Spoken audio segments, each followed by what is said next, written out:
Really exciting because I think it gets us away from some large problems in social media. Where we don't own our own data, where we are the product, where you don't have, where you do have to worry about censorship, where you have all these problems, where you can be kicked off, you can lose your data. It's not even yours, right? It's you sign it away to them when you put it on their platform. So this is to take a different approach and give people access to social tools where they actually own everything that they're sharing. Yeah. And take the perspective of the social media platform. I saw a very insightful tweet stream by this guy who's been involved in Silicon Valley social media companies and startups for many years. And he said, the social media companies don't want to be involved in your controversies. They would prefer that everyone just took Likes pictures. Pictures. Yeah. They just share dog pictures and they're like, oh, cute. Love it. Yeah, that's what they want to happen. But instead, everyone gets on there and they start diving into what they think is true. And people start this, I guess, very human edge, like finding the edge of acceptability thing that people do. And they end up being this involuntary arbitrator. And I think they end up censoring people just because they want people to just stop causing problems. I think it's more like a parent that just, it's bad for business. Yeah. So I think that's really what we see in social media. It's just like a parent that wants silence more than it is something that wants to censor you.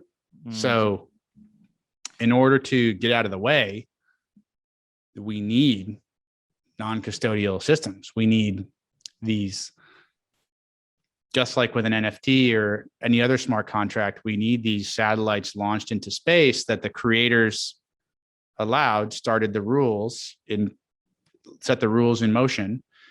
And now they can't take it back.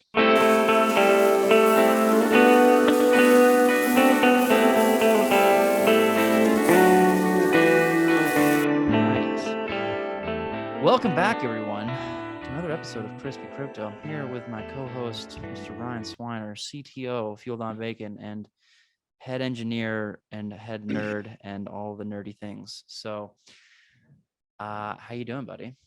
Good, man. Yeah, looking good. You're looking good. Yeah. Got this colorful shirt thing going on. I know. Well, this is intentional. We do these things. So I wanted to really just catch up with you because you just came back from Permissionless, and that looked like a lot of fun, at least. So I want to just kind of ask you some questions, understand what you think was valuable about that experience, and what were some of the main takeaways, what were some of the inspirational moments, and did you meet more Ryans for the Council of Ryan? Is another important question, but we'll get to that. And yeah, I guess to start, man, tell me a little bit about Permissionless. How did it go? What was your experience like? I liked it. So the reason I wanted to go to Permissionless in the first place was because it does seem to be a more crypto native conference. It's not just an NFT thing. It's not just a DeFi thing. It's not a DevCon. It's somewhere in between. So there were a lot of talks from VC, from developers, from NFT people. Some people were even philosophical about the meaning of the space and its future. And it was an interesting time to have a conference because we are arguably going into some type of bear cycle or bear movement in the market. And so it was a little more level-headed than a typical conference would have been, I suspect, in the last couple of years. I did meet a couple of the important Ryans. I did run into Ryan Sean Adams from Bankless, and I did run into Ryan Selkis. And these were like my two targets for like people who I wanted to meet while I was there. I knew they were on the schedule. So I did manage to come across them. And I did manage I talked to a lot of people, people that run podcasts, radio shows, bankers, lawyers. I was sort of impressed by the number of, I guess, what you could say call traditionalists or people from outside the ecosystem who are now curious about the ecosystem, that we're looking in, that are trying to get an understanding of what's going on here, because it's clear that a increasingly wider circle of smart people is taking the space seriously, trying to figure out how they fit in, trying to figure out what's next. So that was very interesting to see. Mm. You think these people that were somewhat like outsiders trying to come in, is it, talking with these people, was there a theme of like people trying to join the space, people trying to understand the space, trying to figure it out? Like obviously that people go to a conference to learn things, but was there, because a theme we've seen a lot of is people like really getting excited about trying to join the space and figure out how to fit their skill set into it. So was there a good amount of talks around that, or like did you see a theme evolve there? I think that is the theme. I think a lot of lawyers are trying to figure out how they fit in here. Mm.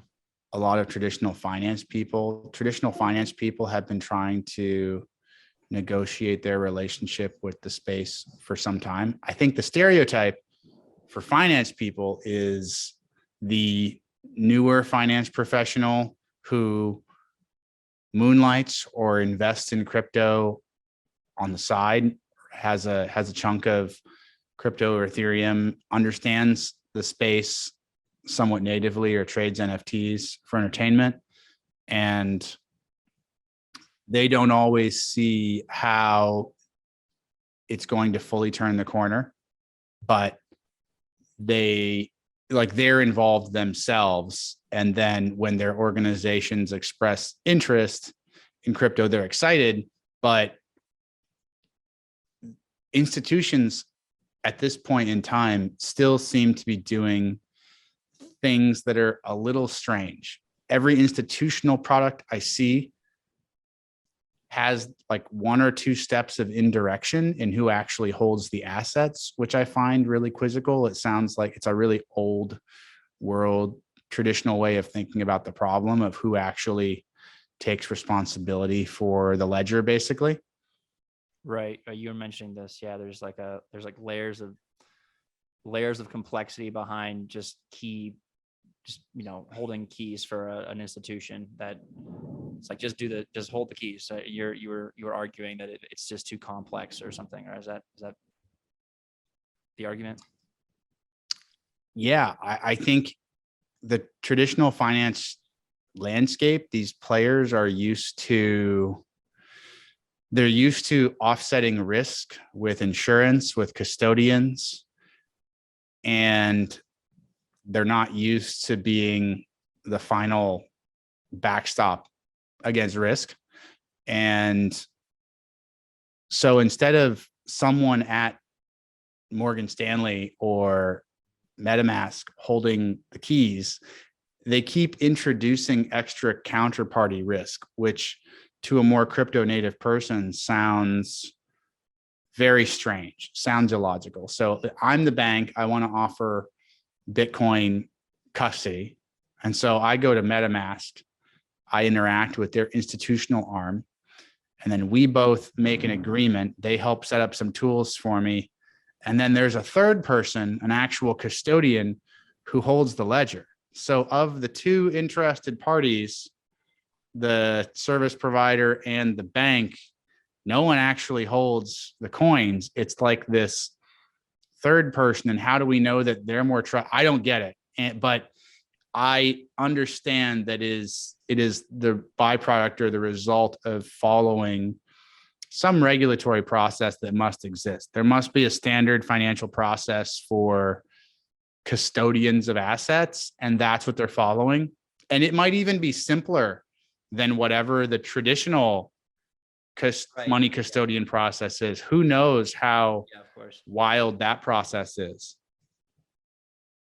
So I guess, can you see that this complexity is going to be, I mean, here's this one analogy that it is of this super complex system, which I have no doubt that it just obviously makes sense that it would be a lot more complex than standard banking practices or money, when you're money custodial practices.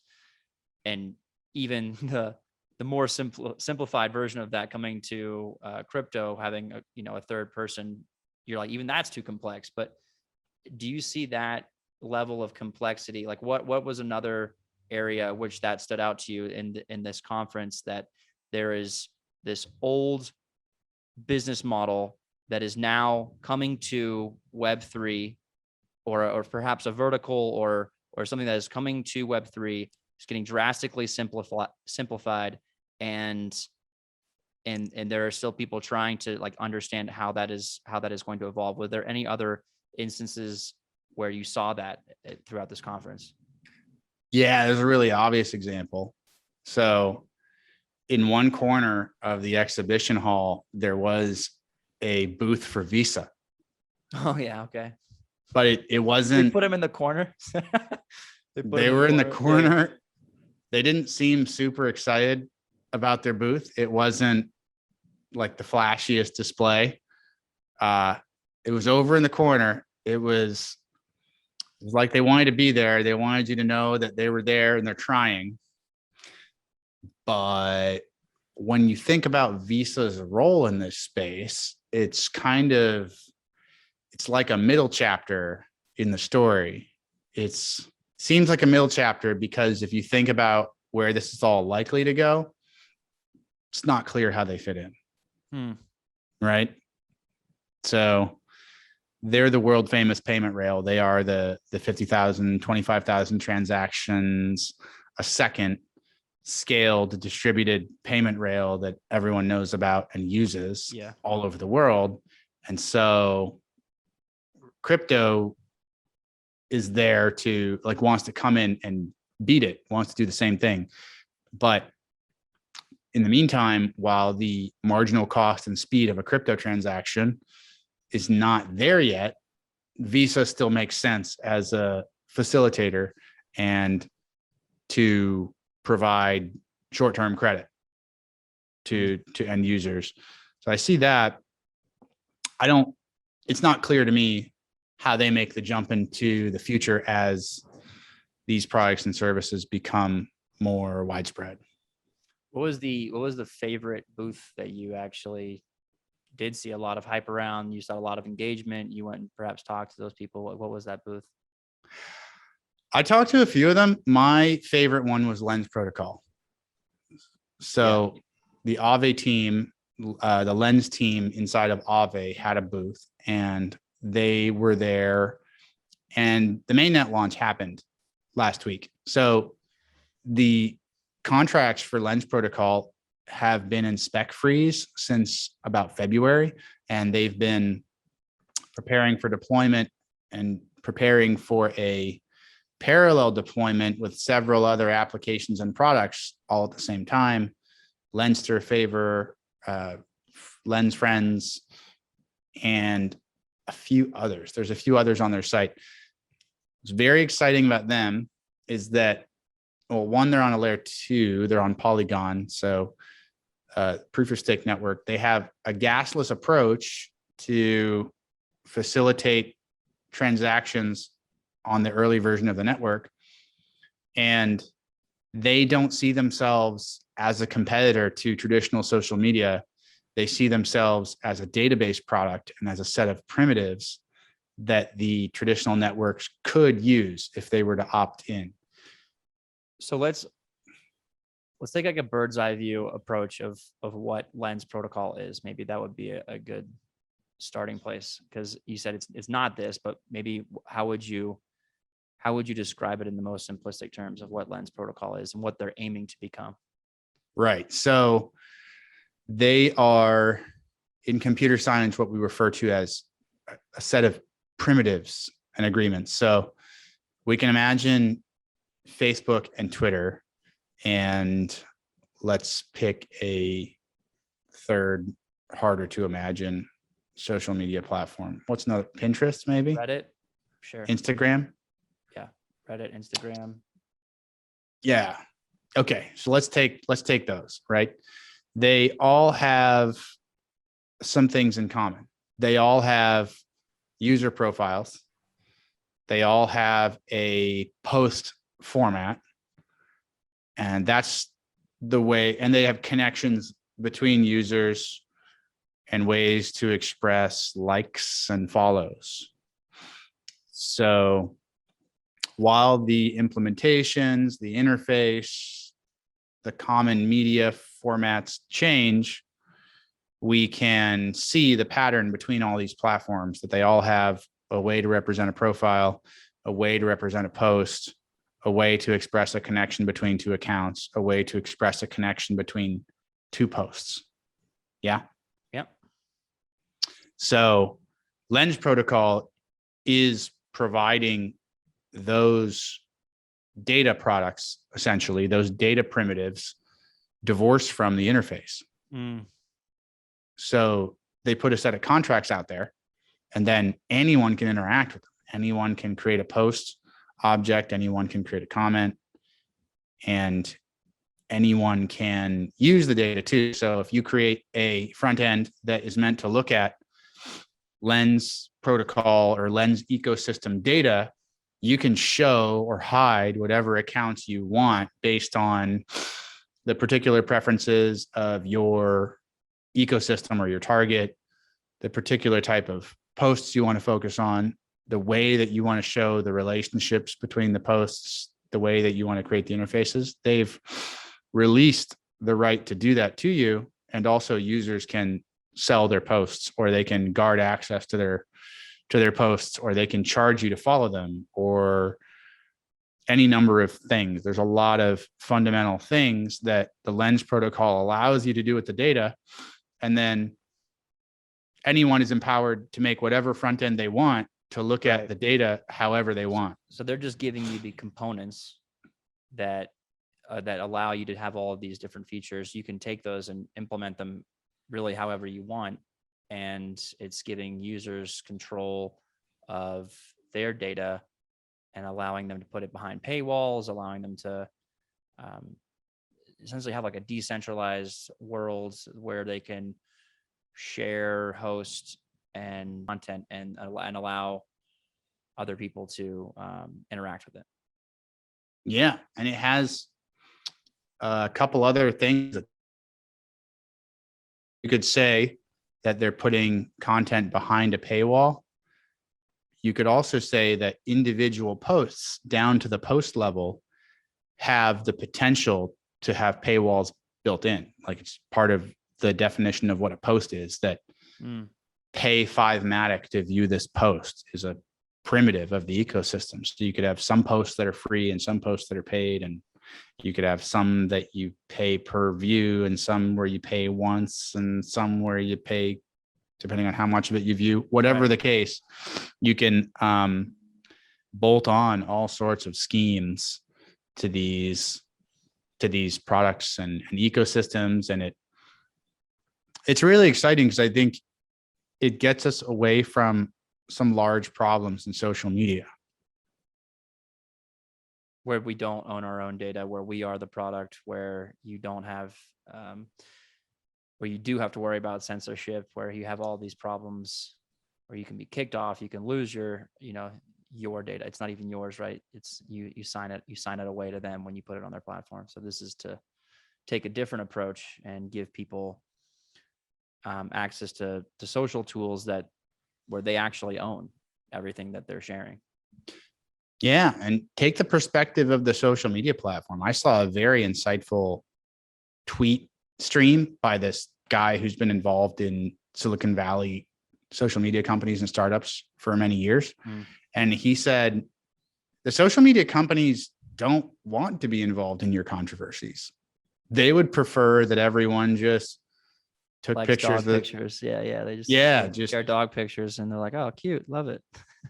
Yeah, that's what they want to happen. But instead, everyone gets on there and they start diving into what they think is true. And people start this, I guess, very human edge, like finding the edge of acceptability thing that people do. And they end up being this involuntary arbitrator. And I think they end up censoring people just because they want people to just stop causing problems. I think it's more like a parent that just it's bad for business. Yeah. So I think that's really what we see in social media. It's just like a parent that wants silence more than it is something that wants to censor you. So in order to get out of the way, we need non-custodial systems. We need these, just like with an NFT or any other smart contract, we need these satellites launched into space that the creators started the rules set the rules in motion. And now they can't take it back. So where do you think that goes? I guess is the next question is, given that this is this uncensorable data that's being shared and liked in a platform that's now being, in its infancy to that will grow in adoption, who knows to what extent, but now that this is available and seems to be like the big guys in the room when it comes to this, because there's been other things like GM.xyz, right? They were not really, I guess, similar in a way, but different. And so let's take this to the extreme. Like, where does this go if you have like just huge swaths of people that move towards this mechanism in terms of sharing their data, having it be uncensorable and all of the additional things that it brings in its features? Where does that go from? And is there, it sounds like it has all of these incredible benefits, but is there even some benefits are there some things that'll be lost or no? What is that? What do you think? What do you think that actually goes in the extreme version where everyone joins this? My instinct is that we're going to see, instead of having one Twitter, you'll have 20 of them. You'll have purpose-built interfaces for each echo chamber. So you'll know that you're looking at the same data underneath, but you will go to specific interfaces that filter it differently depending on who you are. So it'd be like subreddits that are not tied to, like, it's kind of what subreddits are, right? It's like your own little echo chamber for a particular topic. Yeah. Yeah, it's sort of your own echo chamber for a top, like subreddits, but probably even crazier. Right. Do we see that as a good thing, getting people more further into their own echo chambers, or is there a solution where it doesn't end up that way? Well, I suspect actually that a lot of our problems in social media came from taking everyone out of their echo chambers. I think in real life, we have our echo chambers. We have all these unconscious signals where we select what groups we choose to be members of or aspire to be members of through all sorts of unconscious frictions, from who seems similar to you, who has a similar education, who lives in what town. We have all sorts of filters in real life that limit the conversations that we have, and we opt into that in a way. And then it was an innovation, arguably with mixed results, to create a space where that was not the case. Like, you could go on Twitter and you could just stare into the void of every possible perspective and idea from completely disparate people who all of a sudden had no qualms about just walking up to each other and saying things, and immediately devolving into chaos because of that. So you think that allowing people to just choose and pre-select their own echo chambers and have frictionless conversations in those is a better system?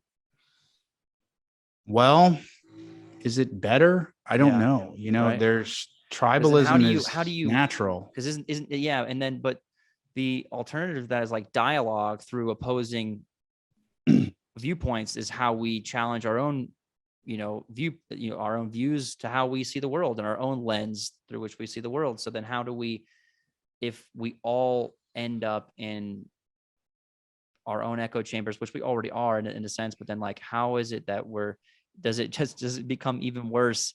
And the people's ability to find contrarian points of view to what the axioms they already hold true, does it just become even harder? And then what does that do to the, dissemination of ideas throughout large groups of people? Yeah, it's interesting, right? We're going a bit philosophical with how that might work or what that might mean. I suspect that much like you can't just overload a barbell as much as you want, there's only so much stress that someone's perspective is ready to take at any one time. And we also should examine to what level have the Instagram or Twitter or Facebook feed algorithms been tuned to get results out of us that we wouldn't agree with, that they are levering certain things to get our attention. But if you knew what things were being levered, would you look at the data through that lens? Would social media become boring again? Do you remember older Twitter and Facebook? It wasn't that exciting. Yeah. Maybe not Twitter, but Facebook. Yeah. I was non-Twitter when it was, I guess, like way long ago. I never paid much attention to it. I think the very first thing that's going to happen with these new lens protocol type lenses on communities is that they will feel like using a search engine other than Google, where it just doesn't get you to something satisfying as quickly as you would like. Right. But I think people are going to opt into it because it's going to have incentives that they do like, that social media could never offer you before. So I remember you were saying, though, that the way that they view themselves, and maybe this is just something that they would say, but you're saying they don't see themselves as competitors to social media. Yet, do you think that the social media giants have a reason to fear this type of advancement in technology, like what the Lens protocol has developed? Well, do you know that I've heard that you could call the product manager of any Silicon Valley company, basically, and you could ask them at 2 a.m, half asleep, you could ask them the number of rows in the users table for their app, and they would be able to tell you within surprisingly narrow tolerances. So anything that cannibalizes on the user table, probably not something they really like.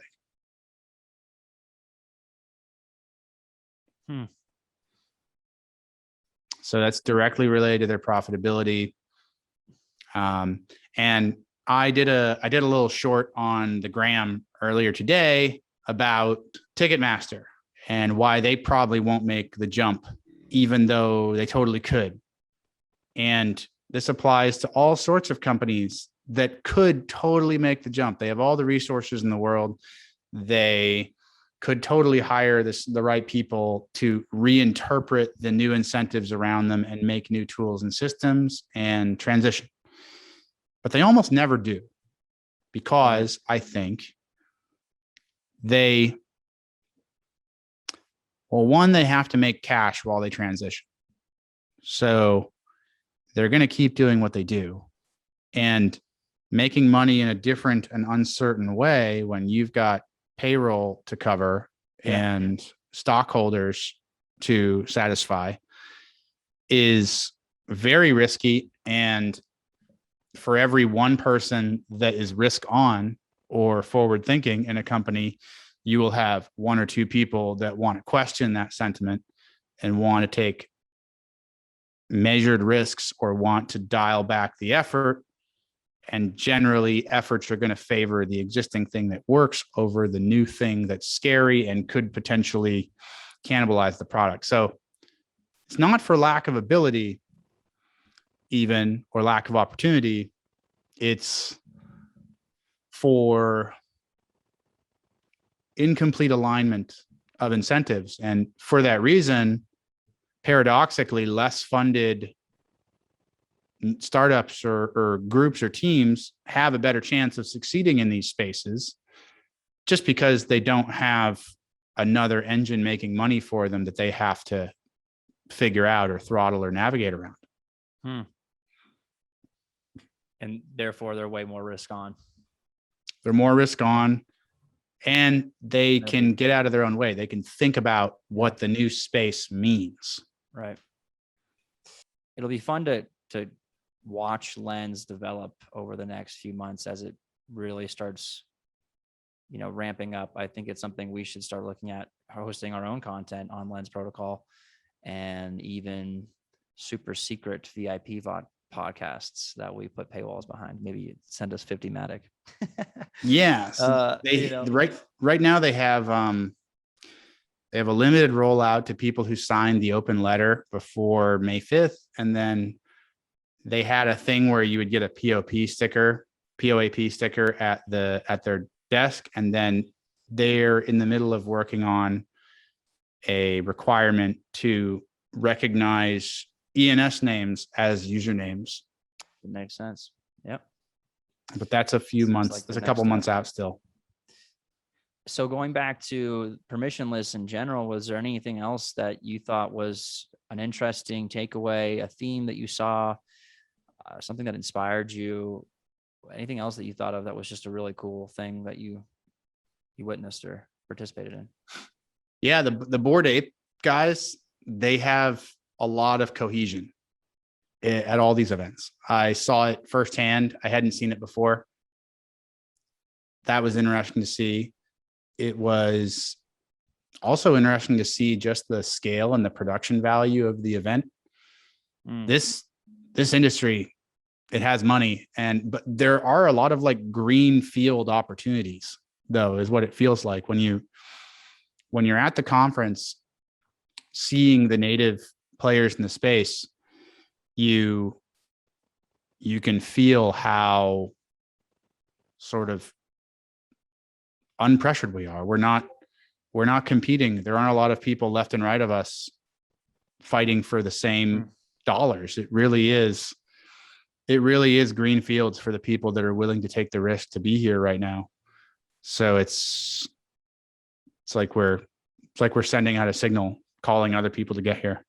Yeah, to see the kind of like the apex community in the space and the community that they really have successfully built in terms of that cohesion that you just talked about. It's just like they really have, across all borders, across everything, they've created a group of people that are so diehard about, their community. And I think that's incredibly inspiring, and there will undoubtedly be a continuation in that direction. And maybe those are the echo chambers that you're talking about as well. It's like your NFT collections that you are a part of and the things that they stand for, those become the echo chambers that you just exist in. And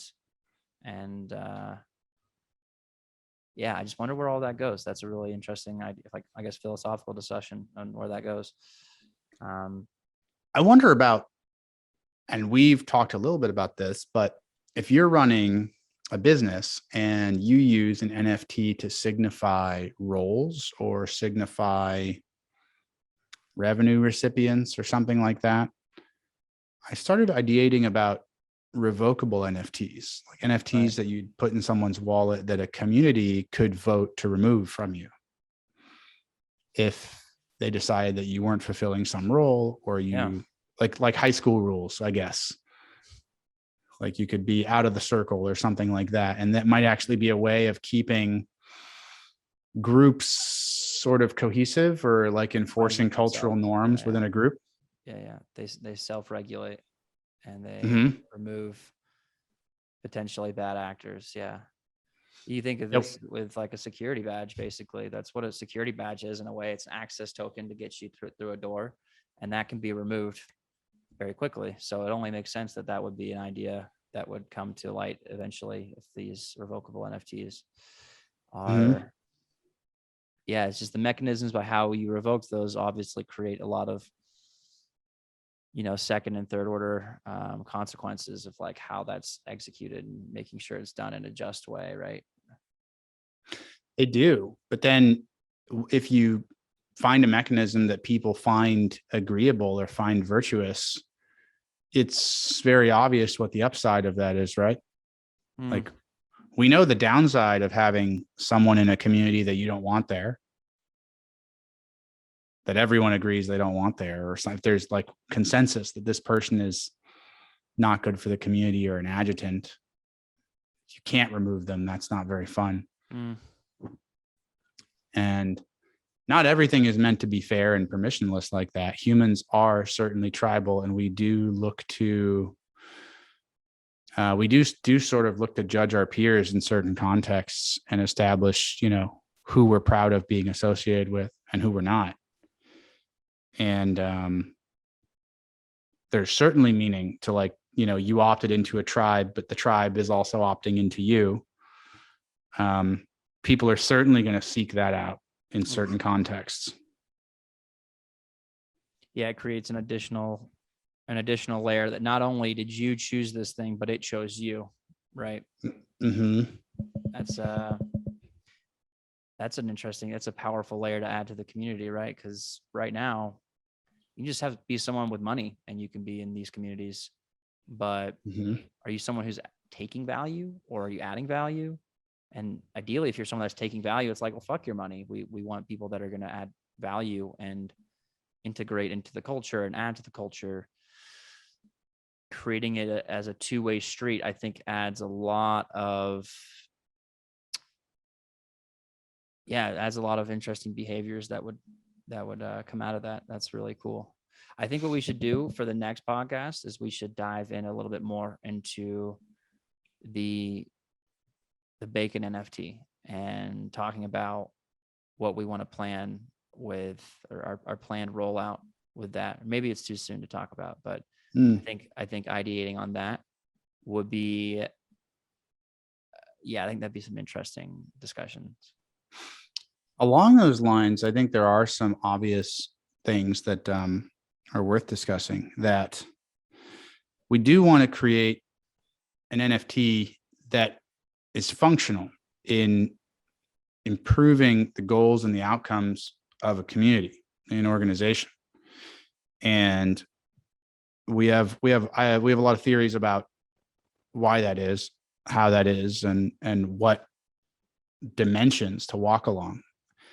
And so that's what we're trying to figure out. Ultimately, what we're seeing in crypto is a lot of smart people in one place standing around a handful of mechanisms, observing that, hey, there's something here. Something is worthwhile. Something has economic value. Something has the potential to reorganize business and reorganize economies. And we collectively want to figure out how it works. Same thing happened in the late 90s around .com stuff. People are trying to figure out how to sell stuff online, what these lists were for, what were we going to do with all these blogs and web pages. And eventually, and some people knew that advertising was very important, but it still took time for people to uncover how advertising was important and what layers of sophistication had to be added to exploit that opportunity and really mine it for its full potential, until demographic advertising was really fleshed out and Google AdWords was discovered to discover user intent. And then Facebook really pioneered demographic marketing and targeting, that you could get people freely expressing who they were in fine detail. And then you could use those attributes in order to figure out what products might be relevant to each group. So those were the discoveries that made the internet more valuable than the oil industry, made data more valuable than oil. Yeah. And I think everyone knows there's something here. We saw this boom around NFTs. We know there's something very valuable about community membership via token. We can see very plainly that traditional lending and banking products and investing products can be replaced with smart contracts through things like Balancer and Aave and Compound. And there's a huge list at this point of those things work so well at this point, they're almost boring. And now we're in this NFT land. We're trying to figure out how this works. I'm sure we're just at the beginning of Web3 social. And so non-custodial social platforms, it's Lens is probably one of the first big tiger experiments. So I'll probably talk about this later. There's big tiger and baby tiger things. Baby tigers do all the same things as big tigers, but you're just not scared to be in the room with them. So like Lens protocol, I would say, is one of crypto's first big tiger experiments in social. It could be really scary or really a formidable force in the space of creating permissionless social media content. And then NFTs and DAOs for improving the structure and function of business and communities, I still really think is a super untapped area that has some obvious applications. We always go into the coffee shop example and how you could easily use an NFT to signify basically relationships inside of a community. And you could use a token to express the internal economy around a core product, whatever that is, for basically any business model. And I think there's something here. I think there's basically an application of those two concepts for basically every business model, plus maybe some type of voting proposal DAO-like mechanism that there's some combination of those things that creates something that's like a corporation, but better is my intuition. I don't think I'm alone on that intuition either. Yeah, it makes sense. That is just, I think people need to become more comfortable with the tools and more aware and more prone to just ideating with them. And then a lot of the best practices will just kind of emerge out of that ideation. So I think we're already discussing about how we will do this within our own community. And I think that there's a lot of, and whether or not the ideation of which we go and which we implement is going to be the optimal one, who the hell knows, but we're going to start there and just kind of move in whatever direction we see fit. Right. So I think it is something that all businesses will be transformed by. And especially when you just look at, I think the most simple thing to follow is just incentive structure. And we've dove into this many times, but when you have that incentive structure of your customers and the owners and those lines being blurred, and who is, and everyone is just rewarded for the work and the value that they're bringing, then it gets to be pretty exciting pretty quickly. So I think that, we'll be moving in that direction ourselves, shortly with our own projects. So. Yeah, I think it's sort of like Elon says, the patron saint of technology at this point, that there are certain things worth doing. The new leader of the center right. Yeah, the new leader of the center right. That there are certain things worth doing that even if the probability of success is very low, you should still do them because they are the high priority things. They are the things where, figuring them out gets the greatest rewards. Yeah. And I think this certainly fits in that category. Disintermediating workflows more, finding stickier incentives for larger groups of people. I think these communities just have the potential to be very large, and even the Leaf participants of the community can do useful things that improve the reputation and value of the community and provide useful feedback, and then bring in new leads. And then there's performers inside of a community that can create products, and they can improve the products they create through feedback with the Leaf members. And maybe there's a way to incentivize that too. And what I really think, it's sort of like discovering the advertising model. In the late 90s, there were banner ads on the internet, but no one had figured out how to turn this into $1 bazillion yet. Right. The arena is obvious. It is something to do with sophisticated webs of incentives. It is something to do with that. I think that's pretty obvious. The implementation, the execution, the sophistication around that is where the money appears. And there will be many successful experiments on different levels of success on the way to, you know, like if you go on a YouTube channel now, there's a script they're basically following. Like there's best practices. Even a new YouTuber is like and subscribe now. And then they change video scenes every 5 seconds to keep it engaging. Like there's rules everyone kind of knows that like even someone very novice comes out of the gate following certain best practices. Those don't exist yet in this space. And so everyone's just shooting in the dark, trying to figure out what like lights the fire. And it's going to be an interesting time, and there will be a lot of rewards for the early ones. Without question. Glad to hear you had a good, exciting time at Permissionless and picked up some new cool ideas. I think in the future episodes, we should dive into how we're going to implement some of these in our own community, what that looks like, what we're thinking about, kicking the can around on that. So, yeah. Yeah, it was cool. Good.